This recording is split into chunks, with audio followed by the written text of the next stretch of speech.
Matrudevo Bhava, Pitrudevo Bhava, Acharya Devo Bhava. Hello my dear students and parents. I am Harish Reddy, Master Trainer and Mentor to IIT NEET EPSET students. Today news వచ్చేసి తెలంగాణ ఎప్సెట్ విద్యార్థులకి రేపటి నుండి final phase start అవబోతుంది. Second phase అయిపోయింది. చాలామంది students కాలేజ్లో report చేశారు, కొద్దిమంది క్యాన్సిల్ చేసుకున్నారు. Okay, so final phase start అవబోతుంది. ఇప్పుడు డౌట్ ఏంటి అంటే, సార్ కొద్దిమంది పేరెంట్స్ విషయంలో నాకు వచ్చిన మెసేజెస్ కాల్స్ని బట్టి, సార్ మాకు థర్డ్ ఫేజ్లో నచ్చని కాలేజ్ వచ్చింది అనుకోండి, అప్పుడు మాకు క్యాన్సలేషన్ అవకాశం ఉంటుందా అని అడుగుతున్నారు. ఉండదు, అఫీషియల్ నోటీస్లో క్లియర్గా ఇచ్చారు, మీకు ప్రూఫ్ కూడా చూపించబోతున్నా. ఓకే, సో అది మీకు ఆఫ్టర్ ఫైనల్ ఫేజ్ మీకు సీట్ క్యాన్సలేషన్ అవకాశం ఉండదు. సార్ సీట్ క్యాన్సలేషన్ అవకాశం లేకపోతే ప్రాబ్లం ఏంటి సార్ అంటే, మీరు కట్టిన ఫీజు నష్టపోతారు. ఓకే, సర్టిఫికేట్స్ అవన్నీ ఎలాగోలాగో తీసుకొని రావచ్చు.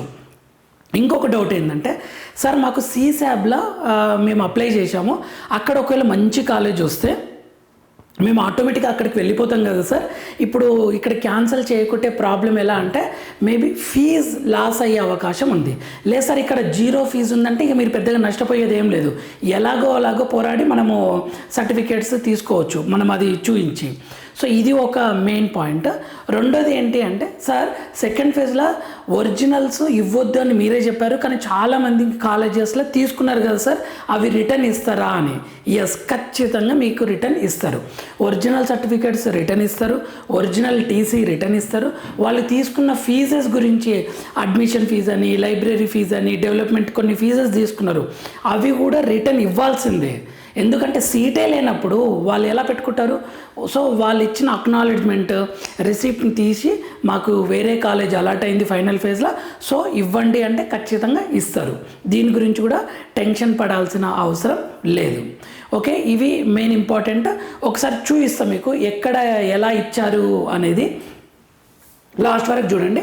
ఆఫ్టర్ సెకండ్ ఫేజ్ రిజల్ట్స్ ఏం జరిగింది అంటే, కొద్దిమంది స్టూడెంట్స్కి సీట్ అలర్ట్ కాలేదు సెకండ్ ఫేజ్లో కూడా, వాళ్ళు ఫైనల్ ఫేజ్కి ట్రై చేయాల్సిందే. ఫైనల్ ఫేజ్ అన్నా థర్డ్ ఫేజ్ అన్నా ఒకటే, ఫైనల్ ఫేజ్కి మళ్ళీ మొత్తం కాలేజెస్ ఇవ్వాల్సిందే. ఇప్పుడు సెకండ్ ఫేజ్లో అలర్ట్ అయిన వాళ్ళు, ఫస్ట్ ఫేజ్లో అలర్ట్ అయిన వాళ్ళు, కొన్ని కాలేజెస్ ఏం చేశాయి అంటే, కొన్ని కాలేజెస్ ఓన్లీ టీసీ మాత్రమే తీసుకున్నారు, ఒరిజినల్ జిరాక్స్ తీసుకున్నారు. పేరెంట్స్ చెప్పారు మేము ఫైనల్ ఫేజ్కి వెళ్తున్నాము, మాకు వేరే కాలేజ్ వస్తే మేము అక్కడికి వెళ్తాము అని. వాళ్ళు ఏమనలేదు, ఓన్లీ టీసీ తీసుకున్నారు, ఒరిజినల్ టీసీ, జిరాక్స్ తీసుకున్నారు. ఇంకా ఆలోచించకుండా మీరు ఏం డిస్కషన్ కూడా లేదు. ఓకే, నో ఎక్స్ట్రా ఫీజెస్ ఇవేవి పే చేయలేదు కొన్ని colleges. Okay, all certificate xerox తీసుకున్నారు. ఓకే, పేరెంట్స్ ఏం చెప్పారు, we're going to final phase third phase, ఒకవేళ అక్కడ బెటర్ కాలేజ్ వస్తే మేము అక్కడికి వెళ్ళిపోతాము అని చెప్పారు. కాబట్టి ఇక వీళ్ళు ఏం తీసుకోలేదు. ఓకే, ఇది ఫస్ట్ కేస్. ఇంకా కొన్ని ఫ్యూ కాలేజెస్, మిగతా కాలేజెస్ అన్నీ డిమాండ్ చేశాయి, అడ్మిషన్ ఫీజు కట్టండి, లైబ్రరీ ఫీజు కట్టండి, ఇక మీది ఇదే కాలేజ్, మీకు వేరే కాలేజ్ రాదు, వచ్చినా ఇక మీరు ఒరిజినల్స్ కూడా ఇక్కడే ఇవ్వాలి అని చెప్పేసి. అయితే కొద్దిమంది పేరెంట్స్ ఏం చేశారు అని అంటే, వాళ్ళ దగ్గర చెప్పారు క్లియర్గా, మాకు నోటిఫికేషన్లో ఎక్కడ అడ్మిషన్ ఫీజు కట్టండి అని, లైబ్రరీ ఫీజు కట్టండి అని ఇవ్వలేదు, సర్టిఫికేట్స్ కూడా ఒరిజినల్స్ మీకు సబ్మిట్ చేయాలి అని ఎక్కడ ఇవ్వలేదు, అందుకని మేము జిరాక్స్ ఇస్తాము, ఒరిజినల్ టీసీ మాత్రమే ఇస్తాము అని చెప్పేసి ప్రాపర్ వేలో గట్టిగా ఆర్గ్యుమెంట్ చేశారు. సో వాళ్ళ దగ్గర కాలేజ్ వాళ్ళు ఏం చేశారు అంటే, ఓన్లీ టీసీ జిరాక్స్ సర్టిఫికేట్స్ మాత్రమే తీసుకొని పంపించేశారు. ఎందుకంటే మనకు అఫీషియల్గా original TC, xerox certificate xerox మాత్రమే తీసుకోవాలి. సో ఇక్కడ పేరెంట్స్, కొద్దిమంది పేరెంట్స్ గట్టిగా స్ట్రాంగ్గా మాట్లాడి, మేము డబ్బులు కట్టము, ఒరిజినల్స్ ఇవ్వము, టీసీ తీసుకోండి అని డైరెక్ట్గా, ఓకే మీరు ఏం మాట్లాడతారో మాట్లాడండి అని మేము వీడియో రికార్డ్ చేసుకుంటాం అనే లెవెల్ కూడా వెళ్ళింది. సో ఆ కాలేజెస్ వాళ్ళు ఏం చేశారు అంటే, ఓన్లీ ఒరిజినల్ టీసీ, జిరాక్స్ మాత్రమే తీసుకున్నారు. ఇది నెక్స్ట్. ఇక చాలా కాలేజెస్లో, చాలా పేరెంట్స్ విషయంలో వీళ్ళు ఏమేమి తీసుకున్నారంటే, ఒరిజినల్ టీసీ తీసుకున్నారు, ఒరిజినల్స్ కూడా తీసుకున్నారు, సర్టిఫికేట్ ఒరిజినల్స్ కూడా తీసుకున్నారు, అన్ని సర్టిఫికేట్స్. ఇలా అయితేనే మేము అడ్మిషన్ తీసుకుంటాము అని చెప్పారు. కొద్దిమంది ఇక్కడ కూడా అదే చెప్పారు, పేరెంట్స్ ఇక్కడ తగ్గలేదు. ఇక్కడ పేరెంట్స్ స్టూడెంట్స్ ఇచ్చేశారు. కొద్దిమంది పేరెంట్స్ ఏమంటే ఫిక్స్ అయ్యారు, ఇక మాకు ఫైనల్ ఫేజ్ ఏం అవసరం లేదు, ఇదే కాలేజ్ కదా అని చెప్పేసి వాళ్ళు అన్నట్లు ఇచ్చి ఒప్పుకున్నారు. కొద్దిమంది బలవంతంగా కూడా ఇచ్చారు, ఇష్టం లేకపోయినా ఒరిజినల్స్ ఇచ్చారు, అడ్మిషన్ ఫీజు అని, లైబ్రరీ ఫీజు అని, ఆ ఫీజు అని కట్టారు ఇక్కడ పేరెంట్స్.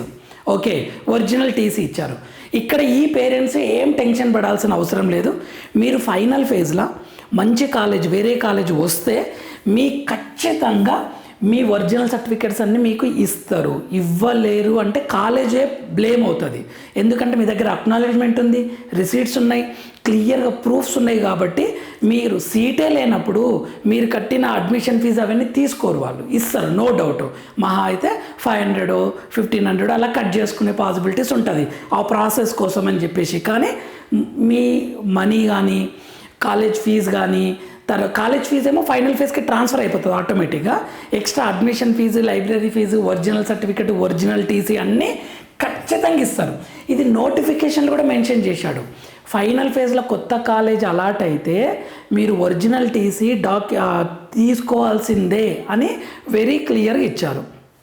ఓకే, ఏం టెన్షన్ పడాల్సిన అవసరం లేదు. ఓకేనా? సో ఇది సెకండ్ ఫేజ్లో జరిగిన విషయాలు పేరెంట్స్ విషయంలో, కాలేజ్ విషయం లోపల. నెక్స్ట్ ఆఫ్టర్ ఫైనల్ ఫేజ్ క్లియర్గా చెప్తున్నా అండి, seat cancellation not possible. Drop out, seat cancellation possible కాదు. ఓకే సార్, మరి మేము సీసాప్లో అప్లై చేస్తున్నాం, మాకు సీట్ వచ్చింది, ఇప్పుడు ఎలా మా ఫీజు మాకు రావాలి అని మీరు అనుకుంటే గట్టిగా ఇక మీరు సపరేట్గా ఒక జేఎన్టీయూ దగ్గరికి వెళ్ళేసి కన్వీనర్ వాళ్ళ దగ్గరికి వెళ్ళి ట్రై అయితే చేయడం బెటర్, గివప్ ఇవ్వకుండా. వాళ్ళు ఇవ్వరు. కాలేజ్ వాళ్ళు అయితే ఇగో నోటిఫికేషన్ చూపిస్తారు మీకు క్లియర్గా, ఇగో ఇక్కడ చూడండి సీట్ క్యాన్సలేషన్ నాట్ పాసిబుల్ అని ఇచ్చారు, మేము ఎందుకు ఇస్తాం మీ కాలేజ్ ఫీజు అది ఇది అని అంటుంటారు. సో ప్రయత్నం అయితే చేద్దాం, నా వైపు నుండి కూడా నేను ప్రయత్నం చేస్తాను. ఎందుకంటే ఫైనల్ ఫేజ్ తర్వాత కూడా వాళ్ళు అవకాశం ఇవ్వాలి. ఎందుకంటే స్పాట్ కౌన్సిలింగ్ ఉంది కదా. స్పాట్ కౌన్సిలింగ్ అంటే సీట్లు మిగిలితే స్పాట్ కౌన్సిలింగ్ అని ఉంది. సో అలా ఇస్తే పేరెంట్స్కి కన్వీనియంట్ ఉంటుంది, స్టూడెంట్ కూడా కన్వీనియంట్ ఉంటుంది. ఎందుకంటే సీసాప్లో కాలేజ్ వచ్చిందంటే అక్కడ ప్రియారిటీ ఇవ్వాల్సి వస్తుంది. ఓకే, ఎన్ఐటి, IIIT, GFTస్కి. ఓకే, సో అదే అండి సీట్ అఫీషియల్ వెబ్సైట్లో అయితే క్లియర్ ఇచ్చారు రూల్స్లో, సీట్ క్యాన్సలేషన్ అనేది పాసిబుల్ కాదు ఆఫ్టర్ ఫైనల్ ఫేజ్. కానీ నేను చెప్పేది ఏంటి అంటే సీసాప్లో ట్రై చేయండి. అక్కడ కాలేజ్ వస్తే మీరు ఆలోచించకుండా ఎన్ఐటి, IIITకి ప్రిఫరెన్స్ ఇవ్వండి. మీ కన్వీనియంట్ని బట్టి బ్రాండెడ్ కంపారిజన్ చేసుకోండి. ఓకే, నాకు ఆ కాలేజ్ బెటరా, ఈ కాలేజ్ బెటరా అని, సీసాప్లో వచ్చే కాలేజ్ బెటర్ అయితే అక్కడ వైపు జాయిన్ అవ్వండి ఆలోచించకుండా. ఇక్కడ ఫీజు కోసం ట్రై చేయాలి ఖచ్చితంగా అన్నది నా పాయింట్. సో ఈ ప్రూఫ్ నేను చూపించబోతున్నా. సార్ ఎక్కడ ఇచ్చారు సీట్ క్యాన్సలేషన్ నాట్ పాసిబుల్ అని? ఓకే, ఇక్కడ క్లియర్గా మీకు ఇక్కడ ఇచ్చారు చూడండి, నోటిఫికేషన్లోనే drop out cancellation are not permitted after final phase very క్లియర్గా ఇచ్చాడు ఇక్కడ. ఓకే, అసలు పాసిబుల్ కాదు అని ఇచ్చాడు ఫైనల్ ఫేజ్ తర్వాత. ఇక్కడ క్లియర్ ఉంది చూడండి. ఓకే సార్, ఇంకొక దగ్గర చూపిస్తా. ఇక్కడ ఇంకొక దగ్గర లాస్ట్ ఫైనల్ ఫేజ్ గురించి, dropouts cancellation are not permitted after final phase allotments very క్లియర్గా ఇచ్చారు. ఫోన్ చేసి ఎంక్వైరీ చేస్తే కూడా వాళ్ళు అలానే ఆన్సర్ చేశారు. సో ఫైనల్ ఫేజ్ తర్వాత క్యాన్సిలేషన్ అనేది ఉండదు. మీరు ఏమైనా క్యాన్సిల్ చేసుకుని సెకండ్ లోపల క్యాన్సిల్ చేసుకోవాలి కదా, చేసుకోండి అని వెరీ క్లియర్గా చెప్తున్నారు. ఓకే, బికాజ్ వెబ్సైట్లో రూల్స్ అండ్ రెగ్యులేషన్స్లో వెరీ క్లియర్గా ఇచ్చారు. ఓకే, ఇదండి నేను చెప్పాలనుకున్న పాయింట్. ఇంకొకటి, ఒక ఇష్యూ జరిగింది. ఒక స్టూడెంట్కి ఇన్కమ్ సర్టిఫికేట్ రిజెక్ట్ అయింది సర్టిఫికేట్ వెరిఫికేషన్ అప్పుడు. సో అతనికి ఫీజు రియంబర్స్మెంట్ రాలేదు, రిజెక్ట్ అయిపోయి సెకండ్ ఫేజ్లో కాలేజ్ అలాట్ అయింది. అందులో కాలేజ్ ఫీజు చూపించింది. ఆ అబ్బాయి ఏం చేశాడు అని అంటే కొత్త ఇన్కమ్ సర్టిఫికేట్ తీసుకున్నాడు, అది ఓల్డ్ ఇన్కమ్ సర్టిఫికేట్ పెట్టాడంటే అందుకు రిజెక్ట్ అయింది. సరే, ఎవరికైనా సరే ఇన్కమ్ సర్టిఫికేట్ రిజెక్ట్ అయ్యి మీకు కాలేజ్ ఫీజుల టోటల్ ఫీజు చూపించి రియంబర్స్మెంట్ చూపించకుంటే ఆ అబ్బాయి ఏం చేశాడు అంటే కొత్త ఇన్కమ్ సర్టిఫికేట్ తీసుకొని హెల్ప్ సెంటర్స్ ఉన్నాయి కదా, ఇంకా హెల్ప్ సెంటర్స్ ఉంటాయి. ఎందుకంటే థర్డ్ ఫేజ్ కోసం కూడా, ఫైనల్ ఫేజ్ కోసం కూడా సర్టిఫికేట్ వెరిఫికేషన్ జరుగుతుంది కదా కొత్తగా అప్లై చేసే వాళ్ళ కోసం. అక్కడికి వెళ్ళి సేమ్ ఎక్కడైతే సర్టిఫికేట్ వెరిఫికేషన్ జరిగిందో అక్కడ వెళ్ళి కొత్త ఇన్కమ్ సర్టిఫికేట్ సబ్మిట్ చేశాడు. సబ్మిట్ చేస్తే అలాట్మెంట్ ఆర్డర్ చేంజ్ అయింది. ఎందుకంటే కొత్త ఇన్కమ్ సర్టిఫికేట్ జెన్యూన్ ఉంది, అది ఆ నెంబర్ కొట్టారు. సో అలాట్మెంట్ ఆర్డర్ చేంజ్ అయింది, ఫీజు రియంబర్స్మెంట్ వచ్చింది. సో ఇలా ఎవరికన్నా ఇన్కమ్ సర్టిఫికేట్ రిజెక్ట్ అయ్యి టోటల్ కాలేజ్ ఫీజు కట్టాలి అని వస్తే మీరు ఖచ్చితంగా కొత్త ఇన్కమ్ సర్టిఫికేట్ ప్రొవైడ్ చేయండి. సార్ ఇప్పుడు డేట్ అయిపోయింది కదా, నేను కట్టేశాను కదా ఫీజు, ఇప్పుడు ఎలా చేయాలి అని అంటే మీరు కాలేజీలో జాయిన్ అయిన తర్వాత కూడా కాలేజీకి తర్వాత జేఎన్టీయూకి వెళ్ళి ప్రొవైడ్ చేసిన మీరు ఫీజు రియంబర్స్మెంట్ మీ మనీ మీ అకౌంట్లోకి వస్తుంది. ఇది నో డౌట్, లాస్ట్ ఇయర్ కూడా జరిగింది. ఓకే, మీరు మాత్రం గివప్ ఇవ్వకండి రాదు కదా అని చెప్పేసి. నెక్స్ట్ ఇదే చెప్తున్నాను, after joining also you can apply, then you will get fees reimbursement, income certificate ఇవి. ఓకే, ఇది ఒకటి చూసుకోండి. నెక్స్ట్ కొద్దిమంది స్టూడెంట్స్ విషయం ఏం జరిగింది అంటే తెలియక ఫస్ట్ రౌండ్లో వాళ్ళకి గుడ్ కాలేజే వచ్చింది. ఓకే, గుడ్ కాలేజ్ వచ్చింది ఫస్ట్ రౌండ్లో. సెకండ్ రౌండ్లో వాళ్ళు మిస్టేక్ చేశారు. ఎలా మిస్టేక్ చేశారు అని అంటే ఫర్ ఎగ్జాంపుల్ ఫస్ట్ రౌండ్లో 1 2 3 4 5 ఇలా ఉందనుకోండి. ఫస్ట్ రౌండ్లో ఏమైంది, ఈ కాలేజ్ వచ్చింది, టాప్ 6 కాలేజ్ వచ్చింది అనుకుందాం. ఓకే, గుడ్ కాలేజ్ వచ్చింది. సెకండ్ రౌండ్లో వాళ్ళు ఏం చేశారంటే బై మిస్టేక్లా కాలేజ్ కోడ్ దగ్గర కన్ఫ్యూజ్ అయ్యి ఇలా నార్మల్ కాలేజ్ కూడా ఇచ్చారు. వాళ్ళు ఏమి ఇవ్వాలి, 1 to 5 మాత్రమే ఇవ్వాల్సింది సెకండ్ రౌండ్లో, ఎందుకంటే 6 కన్నా బెస్ట్ కాలేజెసే రావాలి కదా. కానీ వాళ్ళు ఏం చేశారు, మిస్టేక్ చేసి 1 to 5 ఇచ్చి బై మిస్టేక్లో 10th కాలేజ్ కూడా ఇచ్చారు. కౌన్సిలింగ్ ఏం చూస్తుంది, ఇది పాసిబుల్ అయితే ఇది ఇస్తుంది, ఇది పాసిబుల్ అయితే ఇది ఇస్తుంది, ఇది పాసిబుల్ అయితే ఇది ఇస్తుంది, అలా డైరెక్ట్గా 10th కాలేజ్ అలాట్ చేసింది. నార్మల్ కాలేజ్ వచ్చింది, వాళ్ళు చేసిన మిస్టేక్ వలన నార్మల్ కాలేజ్ అలర్ట్ అయిపోయింది. ఇప్పుడు వాళ్ళు చాలా బాధపడుతున్నారు. ఒక్కసారి మనకు సెకండ్ ఫేజ్లో అలర్ట్ అయిందంటే ఫస్ట్ ఫేజ్ క్యాన్సిల్ అయిపోతుంది. ఇక మీరు మళ్ళీ ఫస్ట్ ఫేజ్ కావాలన్నా ఇవ్వడం కుదరదు. ఓకే, సో ఇప్పుడు వీళ్ళు ఏం చేయాలి అని అంటే థర్డ్ రౌండ్లో మంచి కాలేజ్ కావాలి అంటే గుడ్ కాలేజెస్నేమో టాప్లో పెట్టండి.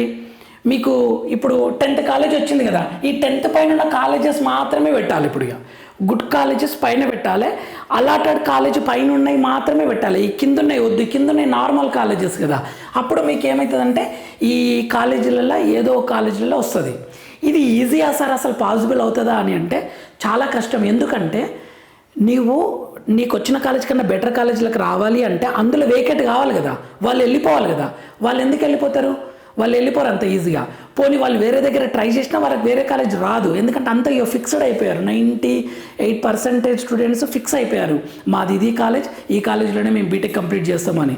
అంత ఈజీగా చేంజెస్ ఉండవు కాబట్టి కష్టం అవుతుంది.